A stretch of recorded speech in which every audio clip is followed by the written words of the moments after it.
Ya, Bapak Ibu sekalian, kita melanjutkan perkuliahan kita dengan memulai membahas satu pokok bahasan pengantar yang bertajuk Mengapa Orang Kristen Anti Filsafat. Dan saya rindu kita memberi perhatian untuk mencermati mitos-mitos tentang filsafat. Itulah sebabnya mengapa orang Indonesia, bukan hanya orang Indonesia, manusia di dunia ini kurang berpikir filosofis. Karena di antaranya masyarakat itu dipenuhi dengan mitos-mitos yang membuat filsafat tidak disukai atau bahkan dianggap sebagai hal yang berbahaya. Bapak-Ibu sekalian, kita berusaha untuk mencermati topik ini dengan harapan menjadi pengantar untuk kita melangkah kepada materi-materi selanjutnya. Sekali lagi, mengapa orang Kristen anti filsafat? Jangan bilang begini, Pak, enggak, orang Kristen enggak anti filsafat. Jangankah orang Kristen? Mengapa orang Indonesia agak anti filsafat? Apa buktinya, Pak? Kenapa filsafat tidak diajarkan di SD, SMP, SMA? Kalaupun diajarkan di perguruan tinggi, hanya 2 SKS, 1 mata kuliah. Padahal filsafat menurut saya adalah arena kajian atau bidang ilmu, bidang studi atau kajian yang sangat kaya dan sangat mendasar membentuk cara pikir dan cara hidup manusia pada umumnya. Ya, contohnya Pancasila. Pancasila itu kan filsafat Indonesia. Ya. Tapi lebih ke filsafat terapan. Karena terapannya kan menjadi landasan bangsa. Tapi secara umum filsafat kurang diminati. Nah, mari kita menyimak dengan memulai membaca satu bagian Alkitab. Kolose pasal 1 ayat 8.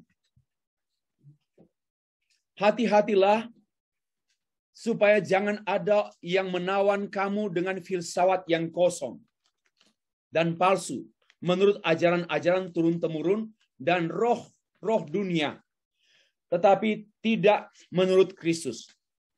Ya, hati-hatilah supaya jangan ada yang menawan kamu dengan filsafatnya yang kosong dan palsu menurut ajaran-ajaran turun-temurun dan roh dunia, tetapi tidak menurut Kristus. Ini kontras. Filsafat yang kosong yang tidak menurut Kristus. Berarti dari teks ini ada filsafat yang menurut Kristus.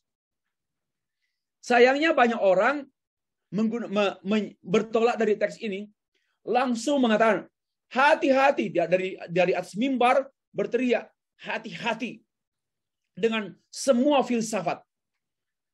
Keliru. Bagi saya, yang kita perlu waspadai yaitu filsafat yang kosong. Karena ternyata ada filsafat yang tidak kosong. Hati-hati terhadap filsafat yang palsu. Karena ternyata ada filsafat yang tidak palsu. Ya. Dan yang perlu kita cermati, filsafat yang menurut Kristus. Nah, sayangnya bertahun-tahun ayat ini hanya dilihat dengan setengah mata. Sehingga orang mengklaim dan memberikan justifikasi bahwa filsafat itu berbahaya. Dilarang Tuhan. Tidak boleh bersentuhan dengan filsafat. Tidak boleh belajar filsafat. Ya, itulah. Maka orang Indonesia, orang Kristen hampir sangat sedikit yang menyukai filsafat.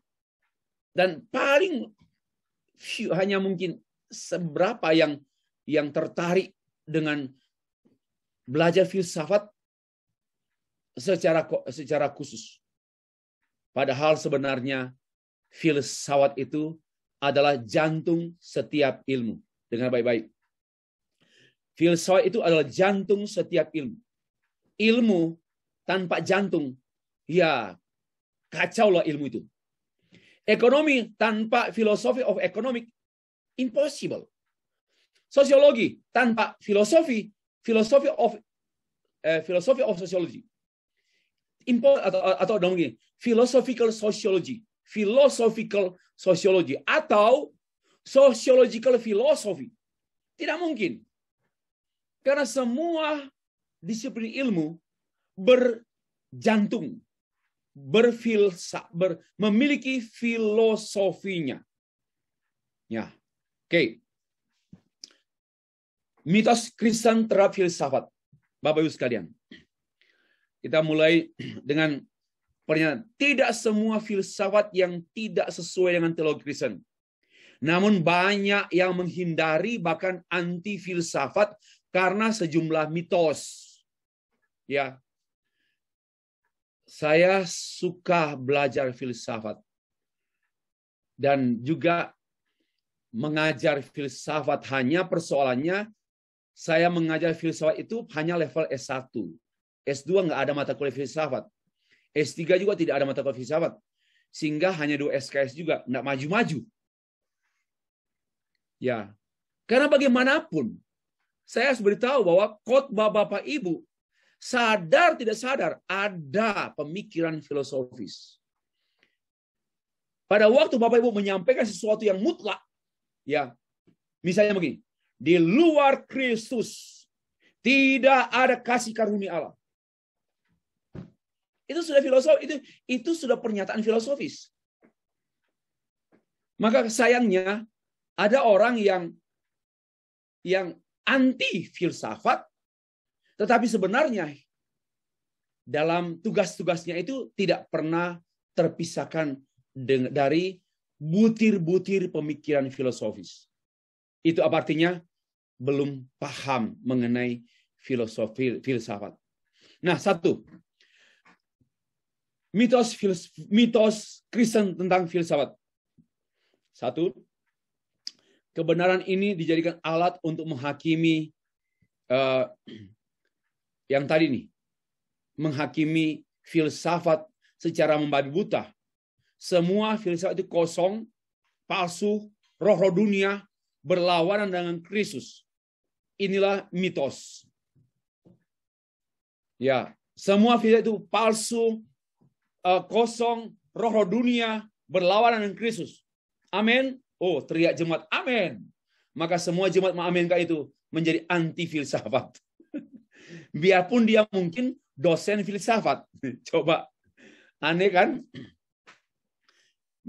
Karena kalau dia menjadi guru PMP, guru mata pelajaran moral, nggak mungkin nggak berfilsafat. Karena moral itu erat kaitannya dengan filsafat. Tapi di gereja, maka itu banyak orang aneh di gereja. Di gereja filsafat dianggap setan.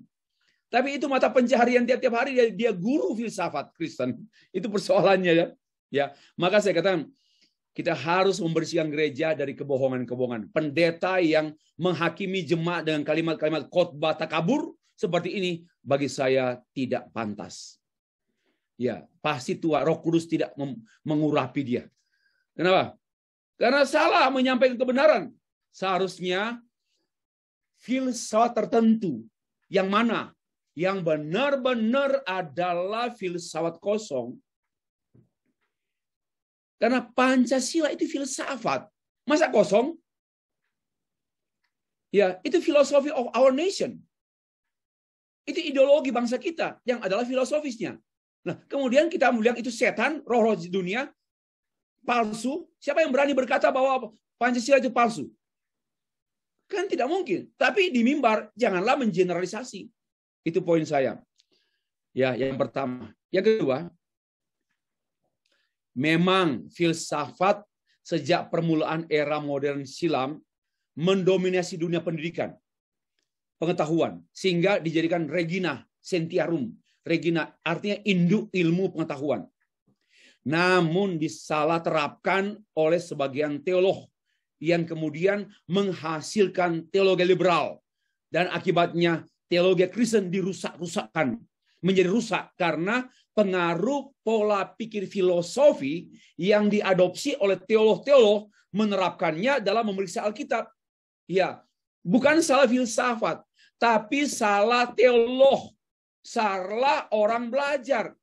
Kenapa? Karena menaruh Alkitab di bawah filsafat. Itu masalahnya bukan filsafat. Orangnya yang salah. Kenapa mau buang filsafat? Ya.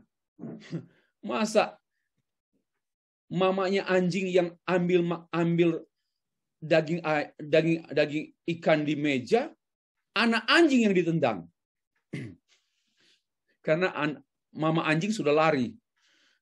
Hanya ada tertinggal anak anjing. Anak anjing yang ditendang. Tidak bisa begitu. Jadi, memang betul bahwa ada kelompok orang Kristen, termasuk teolog dari Barat, kuliah di Jerman, atau di luar, bahkan di Indonesia juga, kuliah di sekolah teologi tertentu di Indonesia, yang menempatkan Alkitab sejajar dengan buku-buku. Yang menempatkan teologi sejajar dengan sains yang lain. Maka tidaklah heran kalau mereka berpendapat bahwa Kristus itu adalah manusia, tapi dia memiliki nilai-nilai kealahan. Karena dia diangkat menjadi Allah. Karena tidak mungkin Allah menjadi manusia. Nah, secara filosofi kosong, ya tidak mungkin. Tapi Kristen filosofi, ya itu tidak mungkin tidak. Ya pasti sangat mungkin. Contoh saya seperti itu. Jadi sebenarnya masalahnya bukan pada filsafat, tapi pada orang yang salah menggunakan filsafat. Ya, salah menggunakan filsafat. Atau salah menerapkan, lebih tepat salah menerapkan filsafat. Yang ketiga, filsafat dianggap sebagai sesuatu yang abstrak, tidak begitu berarti, tidak begitu berguna dibandingkan dengan ilmu-ilmu pengetahuan yang dikenal dengan science. Karena kalau sains itu pasti berurusan dengan pola hidup sehat, sains berkata apa? Sains berkata apa mengenai teknologi pendidikan, mengenai psikologi pendidikan, mengenai fasilitas umum, ya, pembangunan gedung, pembangunan rumah, jembatan itu oleh sains dan khususnya oleh teknologi, produk dari sains. Nah, filsafat untuk apa? Sehingga filsafat kurang diminati karena dianggap abstrak dan hampir tak berguna, hampir tidak ada kegunaannya langsung.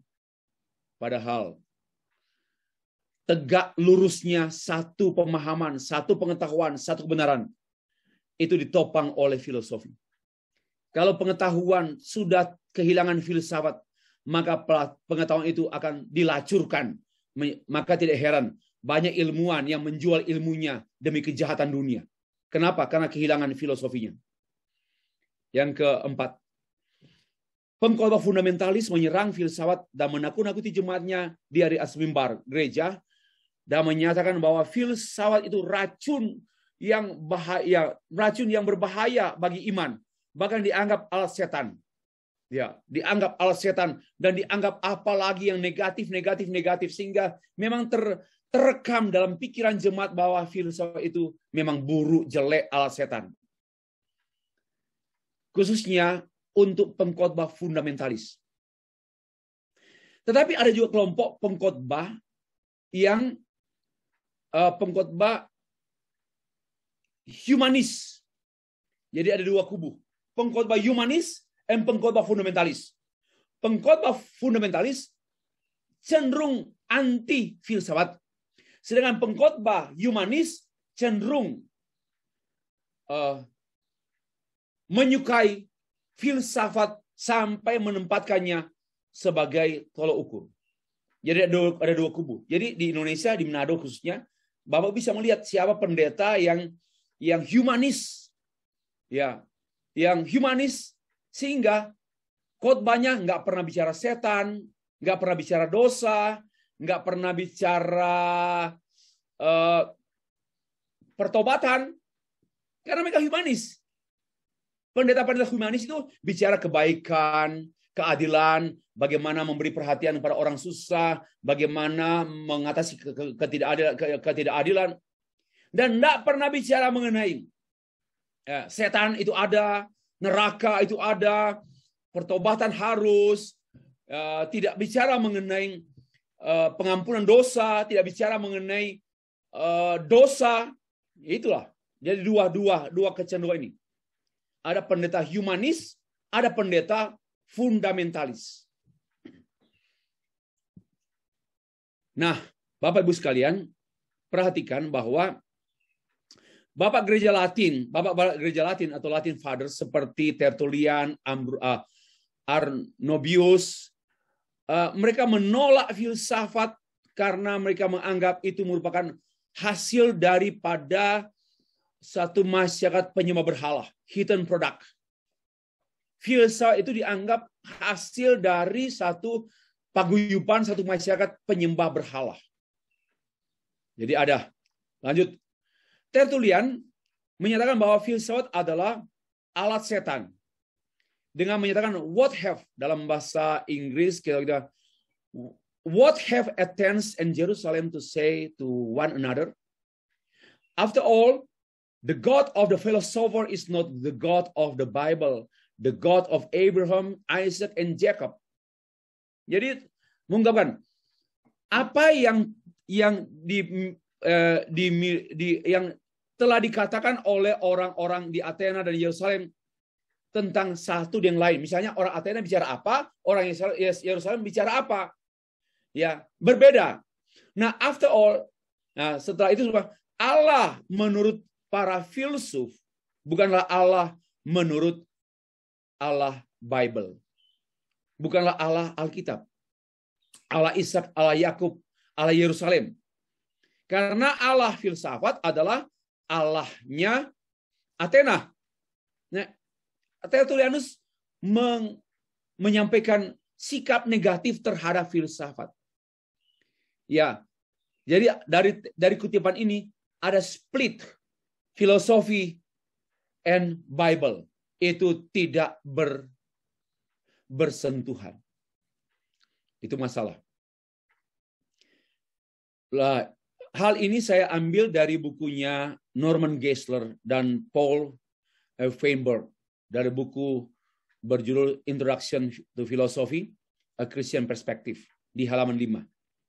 Jadi kalau Bapak punya buku itu, kalimat ini saya ambil dari sana. Jadi kita harus belajar jujur. Kalimat-kalimat yang memang itu ide kita boleh tidak mencantumkan referensi sumber. Tapi kalau bukan ide kita harus mencantumkan referensi. 5. Mitos yang kelima. Filsafat dianggap sebagai studi yang berat hanya untuk mereka yang cerdas, hanya untuk mereka yang berpikir, memiliki kualitas berpikir yang kuat. Ya, kenapa? Karena memang filsafat itu ilmu yang berat. Pengetahuannya itu sangat sukar dipahami, dan bahkan membingungkan. Nah, itu hanya bisa dilakukan, dikerjakan ada pada para orang-orang yang berkualitas intelektual tinggi. Nah, inilah maka memang filsafat semakin sedikit penduduknya karena anggapan yang keliru. Bagi saya minta maaf ya, filsafat bukan hal yang berat. Siapa bilang? Hanya filsuf saja yang mau menganggap dirinya hebat, lalu menggunakan kata-kata yang aneh-aneh, yang asing-asing, sehingga orang tidak mengerti. Karena orang tidak mengerti, dia yang pandai dan dia yang mengerti.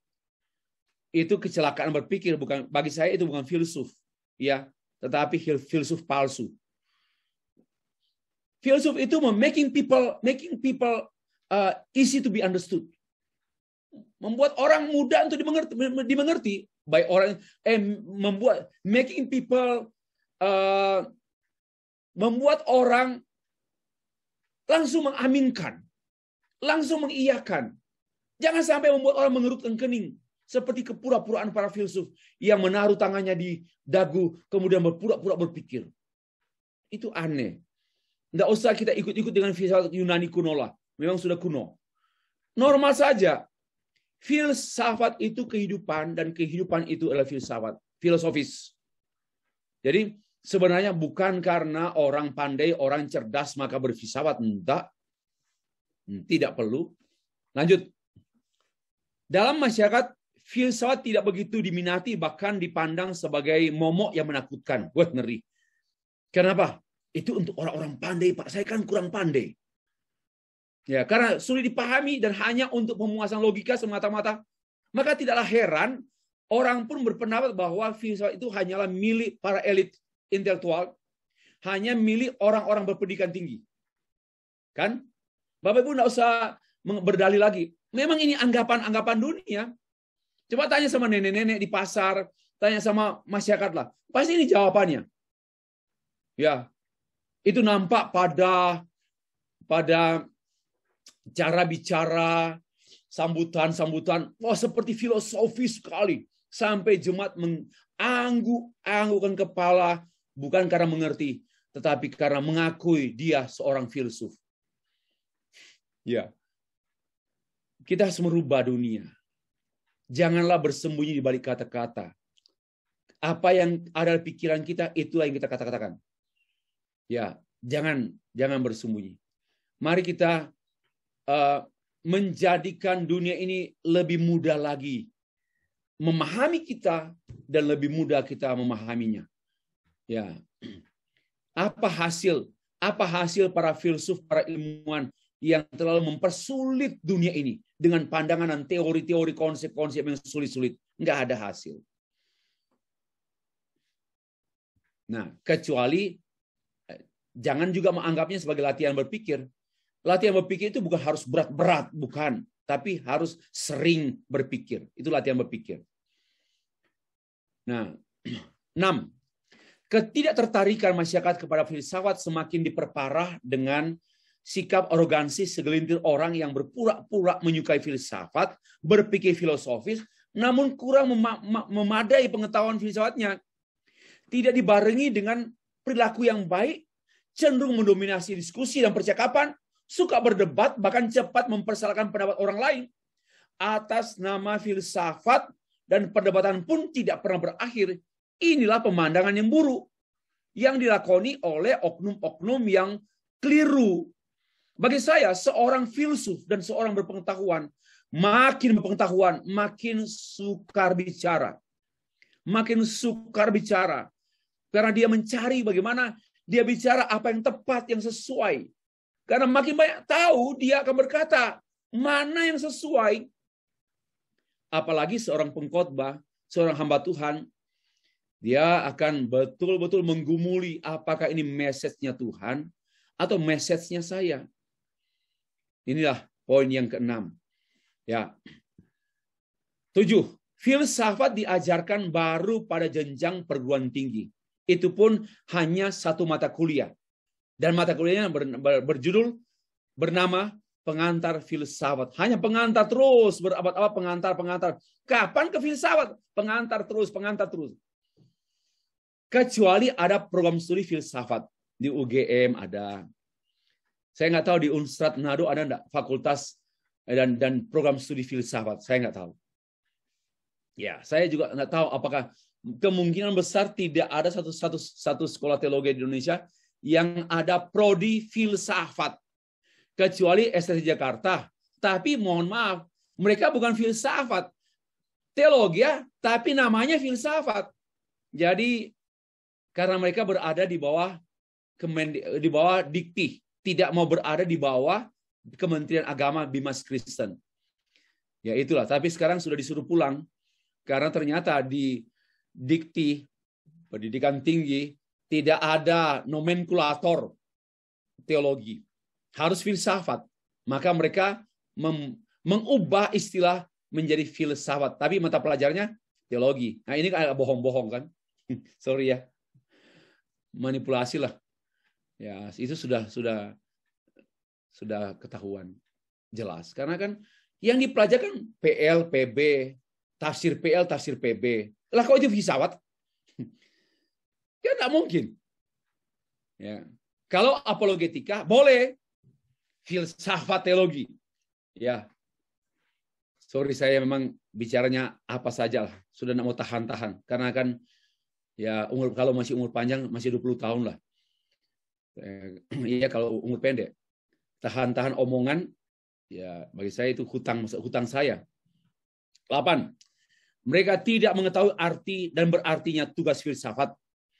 Tugas filsafat itu apa? Analisis, konstruksi, klarifikasi, dan tidak membedakan antara murni, filsafat, aliran, pandangan, bidang-bidang filsafat seperti ontologi, epistemologi, aksiologi, agama, dan semantik. Maka orang mengatakan anti filsafat itu seperti orang buta, karena filsafat itu luas dan kaya dan berarti. Ya.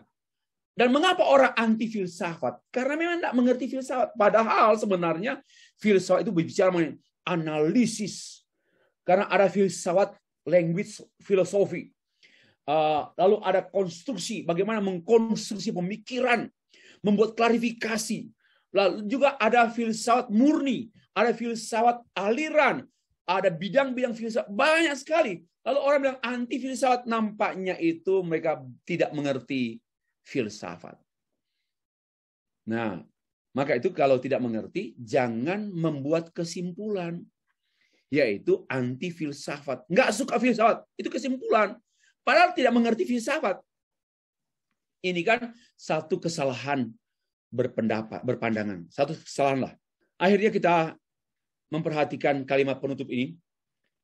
Kendati pun filsafat tidak memberi petunjuk praktis mengenai bagaimana membangun rumah atau gedung gereja yang baik, filsafat tidak memberikan kontribusi kecuali sains dan teknologi. Namun, filsafat dapat menyediakan nilai filosofis yang ideal.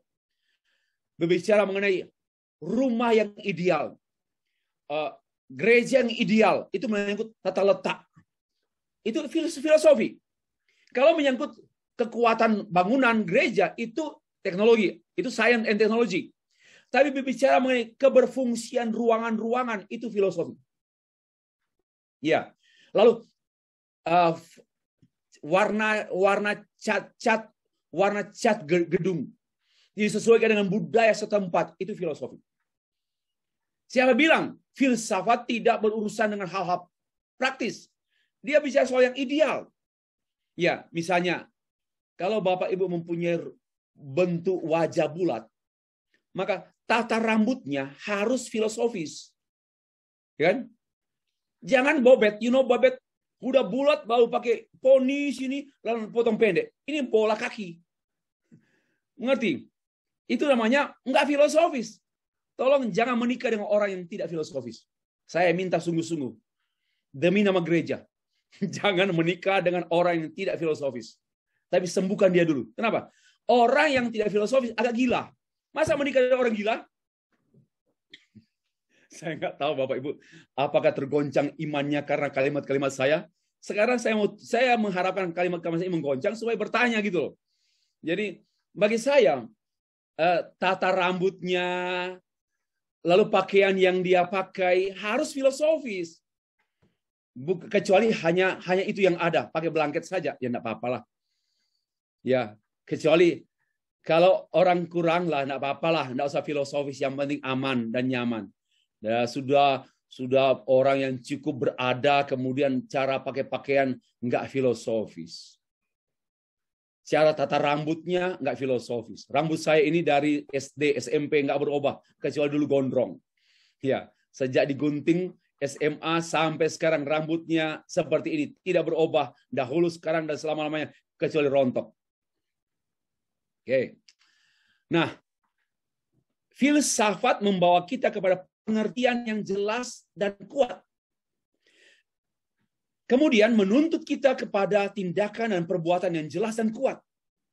Bukan bertindak tanpa pengertian. Itu orang yang tidak filosofis. Bertindak karena pengertian, itulah orang filosofis. Berpikir filosofis. Pengertian yang jelas menjadi dasar suatu tindakan yang jelas. Tanpa dasar semestinya tidak ada tindakan. Kalau tindakannya tidak jelas, karena dasarnya tidak jelas. Itu semua kontribusi filsafat. Bapak Ibu yang dikasih, demikian kita lanjutkan lagi dengan kalimat penutup ini, bahwa menolak filsafat sama dengan menolak latihan berpikir bijaksana. Ya. Menolak filsafat sama dengan menolak latihan berpikir bijaksana. Tapi jangan memperberat filsafat dengan kata-kata yang kita ada-adakan. Kalau boleh, gunakan istilah-istilah yang orang lain paham. Supaya orang lain suka dengan pernyataan kita, suka mendengarkan kita, karena jelas gitu. Ya, kecuali kata itu tidak diterjemahkan, tidak atau belum diterjemahkan ke dalam bahasa Indonesia. Ya mau tidak mau kita harus pakai bahasa Indonesia. Ya bahasa Inggris atau bahasa Latin atau bahasa asing. Ya, menolak filsafat sesungguhnya menolak berpikir bijaksana. Menolak filsafat sama dengan menolak penyataan Allah secara umum. Ya, menolak penyataan Allah secara umum. Karena Allah menyatakan dirinya melalui alam semesta dan melalui kebijaksanaan manusia. Bapak Ibu jangan lupa, manusia ini adalah penyataan Allah. Ya, manusia, saudara saya adalah God's revelation. Supaya Allah diakui eksistensinya melalui manusia. Binatang tidak mungkin mengakui adanya Allah. Tapi manusia, entah dia Hindu, Buddha, Zoroaster, Konghucu, Shinto, pasti mengakui there is a existence of God. Soal Allah yang mana itu nomor 2 yang saya bahas. Tapi soal keberadaan adanya Allah itu karena manusia diberikan semen religius, ya benih ilahi untuk mengakui the existence of God. Kenapa? Karena manusia adalah penyataan Allah. Dengan kata lain, manusia itu adalah makhluk filosofis. Ya, makhluk. Mengapa saya mengatakan bahwa manusia adalah makhluk filosofis? Karena manusia adalah makhluk bijaksana. Nggak ada anjing bijaksana. Nggak ada pohon pepaya bijaksana. Nggak ada. Hanya manusia yang bijaksana. Nah, kalau dia menyambut filsafat, dia menyambut penyataan Allah secara umum. Bapak Ibu. Karena itu, saya sengaja menolak filsafat sebenarnya mendatangkan cara pikir dan cara hidup yang tidak bijaksana. Dan saya mau tambah yang terakhir. Menolak filsafat sama dengan menolak Allah. Ayo tanya, biar saya ada penjelasan lagi. Menolak filsafat adalah menolak, kalau menolak makan siang, enggak menolak Allah. Karena masih ada makan malam. Menolak tidak mau makan selama-lamanya sama dengan menolak Allah. Setuju? Kan begitu. Saya tidak mau makan lagi. Saya tidak mau makan lagi. Sama dengan menolak Allah yang menghendaki kita hidup. Kita tidak mau makan lagi. Nah, kalau hanya menolak, saya tidak mau makan di siang ini karena kuliah filsafat ilmu, maka saya tidak mau makan siang. Ya, siang itu tidak perlu dimakan. Yang dimakan itu RW. Ya, yang dimakan itu nasi. Saya tidak mau makan di siang hari ini karena saya ikut kuliah. Itu namanya tidak menolak Tuhan. Tapi memutuskan saya mulai siang hari ini sampai selama-lamanya tidak mau makan lagi. Kecuali makan orang. Itu namanya menolak Tuhan. Jadi, menolak filsafat sama dengan menolak Tuhan. Bapak Ibu. Semua upaya dan bentuk penolakan orang Kristen terhadap filsafat dengan semua alasannya mengungkapkan ketidaktahuan orang Kristen tersebut baik mengenai filsafat maupun mengenai teologi. Karena teologi tidak mungkin terpisah dengan filsafat. Selain itu, kecurigaan terhadap filsafat, selain menutup pintu dialog antara filsafat dan teologi, juga menutup pintu berkat Tuhan dalam berteologi. Itu. Maka marilah hari ini, hari pencerahan. Mari kita ajak suami, ajak istri, ajak anak tertua ke Gramedia. Cari buku filsafat, biar mereka yang bayar, kita yang baca. Gitu loh. Jadi bilanglah ke suami, Papa, tolong hantar saya ke Gramedia. Untuk apa? Ikut saja. Kalau Papa mau saya menjadi istri yang makin bijaksana, ayo, hantar saya ke Gramedia. Untuk apa? Hantar saja. Besok hari Minggu setelah gereja. Apa? Ini, belikan saya ini. Philosophical thinking. Wah, apa maksudnya? Bapak mau nak menikmati ketingkingan saya atau tinting? Ayo, pilih. Beli saja, saya baca. Maka menjadi lebih bijaksana mengatur keuangan, mengatur menu suami, dan mengatur pakaian suami. Supaya suami tidak pakai pakaian merah di atas, hijau di bawah. Oke, demikianlah presentasi saya.